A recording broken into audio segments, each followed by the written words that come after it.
आज हम हैं मैडम कटारा के पास और उनसे जानेंगे कि जो कांग्रेस में गतिविधियां चल रही हैं और उनकी भावी योजना क्या है और 20 सूत्री कार्यक्रम समिति की वो सदस्य बनी हैं, तो उसको लेकर वो क्या सोचती हैं।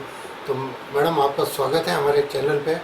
और हम सबसे पहले जानना चाहेंगे कि जो पॉलिटिकल एक्टिविटीज़ कांग्रेस की चल रही हैं उसके बारे में आप क्या सोचती हैं। नमस्कार। सज्जन कटारा, पूर्व विधायक और प्रधान गिरवा। सर्वप्रथम तो मैं दीपावली आ रही है 24 तारीख को, इस अवसर पर पूरे क्षेत्रवासियों को, जिले की समस्त जनता को मैं बहुत बहुत बधाई शुभकामना देती हूँ। दिवाली पर्व सबसे बड़ा पर्व है हमारा और इसमें सब मिलजुल कर आगे बढ़ने का और प्रेम भाव से रहने का संकल्प लेते हैं। मैं भी आग्रह करना चाहूँगी कि हम सब एक रहें और इस इलाके का विकास सब मिलकर करें इस अवसर पर। और आप सबको पुनः मेरी बधाई। अभी अरोड़ा साहब बता रहे हैं 20 सूत्री कार्यक्रम की मेंबर बनी हूँ मैं। जिले में जो भी काम है बकाए, विशेष तौर से इंटीरियर इलाके में, उदयपुर जिला पूरा आदिवासी इलाका है, इसमें अभी भी कई काम अधूरे पड़े हैं।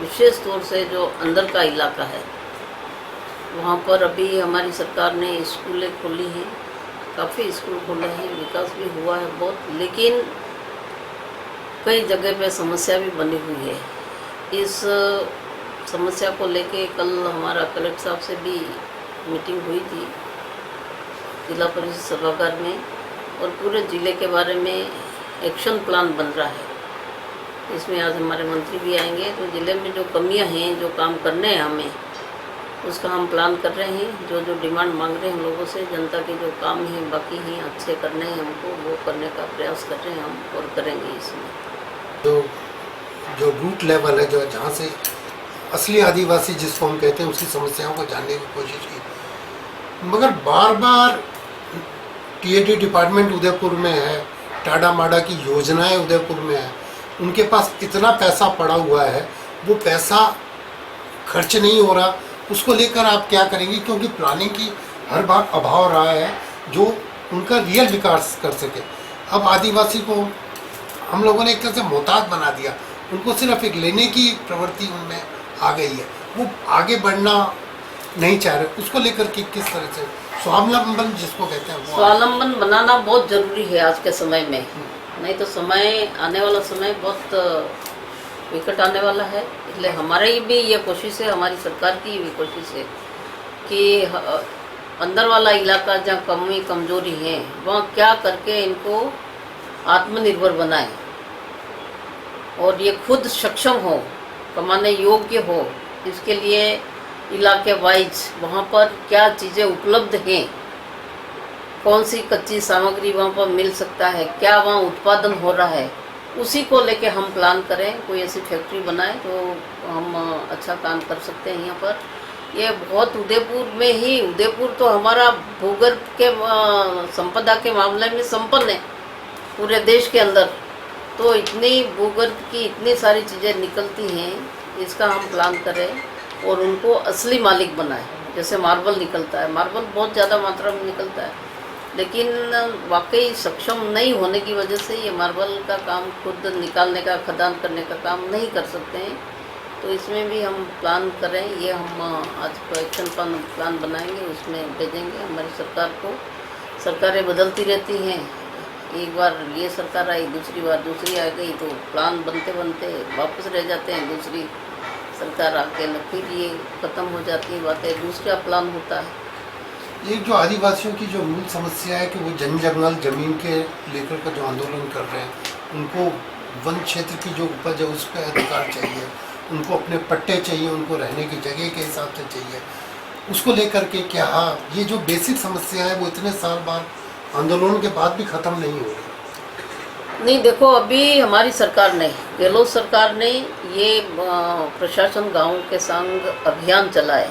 इसमें लगभग 22 विभाग थे मौके पे और फॉरेस्ट विभाग भी था, रेवेन्यू विभाग भी था और वहाँ पे पंचायती राज हम सब थे वहाँ उसमें।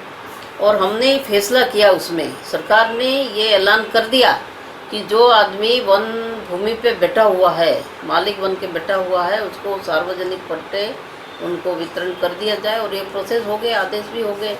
अब तो यही है कि लोकल स्तर पर वहाँ जाके सर्वे करके उसका प्लान करके। अभी तक भी उसको आदिवासी को तो लाभ नहीं मिला, अभी भी ये समस्या तो जो की त्यों खड़ी हुई है पट्टों वाली। नहीं, अभी आदिवासी बैठे थे, नहीं बैठा होना एक अलग बात है, एक अधिकार। लेकिन काफ़ी अभी भी हमने पट्टे बनवाए हैं और हम लड़ रहे हैं उसके लिए। आदिवासियों को जब बैठे हैं उनके बहुत सारी जगह पे अभी भवन भी, सरकारी भवन भी बने हुए हैं वन विभाग में, जैसे स्कूल बने हुए हैं, शौचालय बने हुए हैं, आंगनवाड़ी केंद्र बने हुए हैं, उनके शमशान है वहाँ पे। तो ये सारी दिक्कतें आ रही हैं। इसी वजह से तो गहलोत साहब ने ये छूट दी कि इनको पट्टे दे दो सामूहिक, ताकि इनका मालिकाना हक बन जाए और वो मालिक बन के वहाँ काम करें खेती करने का। पहले भी हमने पट्टे दिए थे, काफ़ी जगह पट्टे मिले हैं खेती करने, जो योग्य ज़मीन है उसमें खेती भी कर रहे हैं, उसमें मकान बना रहे हैं, रह रहे हैं। और जो बच गए हैं उनका भी हम सर्वे करा के दिलाने का काम कर रहे हैं, करेंगे। अच्छा, दूसरी बड़ी समस्या है कि कोटड़ा झाड़ोल इधर से ज़्यादातर आदिवासी गुजरात जा रहा है और उसमें बच्चों की ट्रैफिकिंग बहुत ज़्यादा हो रही है और जो छोटे छोटे बालिकाएं हैं उनका यूज़ बाहर ज़्यादा हो रहा है। उनको रोकने के लिए किस तरह से आप लोग सोच रहे हैं, क्या प्लान? देखो, ये तो बहुत बड़ी भारी समस्या तो है इस इलाके में।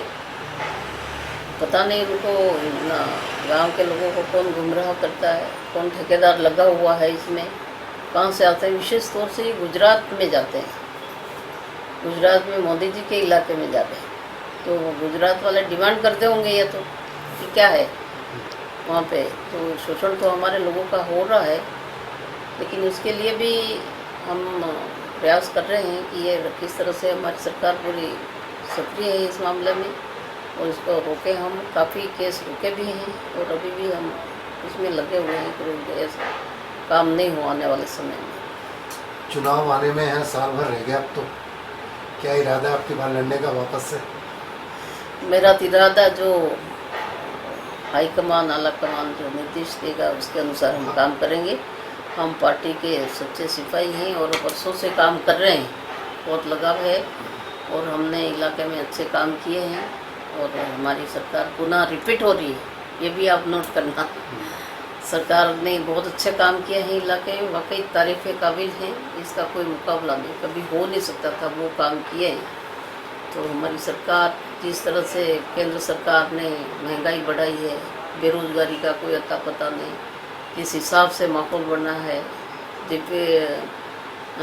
डीजीपी जो घटी है और रुपये का अवमूल्यन हुआ है, आर्थिक स्थिति कमज़ोर हुई है, वो किसी से छिपी नहीं हुई, लेकिन क्या कर सकते हैं। इसलिए लोग सब चाह रहे हैं कि हमारी सरकार पुनः रिपीट होगी और हम रिपीट कराएंगे, हम लग रहे हैं और हमारी तैयारी पूरी है। तो मतलब आपने जिस भाषा में ये प्रयोग किया, लग रहा है कि भाषण की तैयारी भी आपकी हो चुकी है विधानसभा में। मैं तो बहुत पढ़ी हुई महिला हूँ, एजुकेशन में रह चुकी, AA में कर रखा है, M.Ed कर रखा है, B.Ed कर रखा है। जिस माहौल को लेकर के और मैं तो बोलना तो जानती हूँ, शुरू से बोलती हूँ, भाषण में स्कूल में भी देती थी और यहाँ भी मेरे प्रैक्टिस आप लोगों की कृपा है। इलेक्शन लड़ने का इरादा बना लिया है। इलेक्शन तो ऊपर से जो आदेश होगा उसके अनुसार। बहुत बहुत धन्यवाद आपका, बहुत बहुत धन्यवाद। Thank you.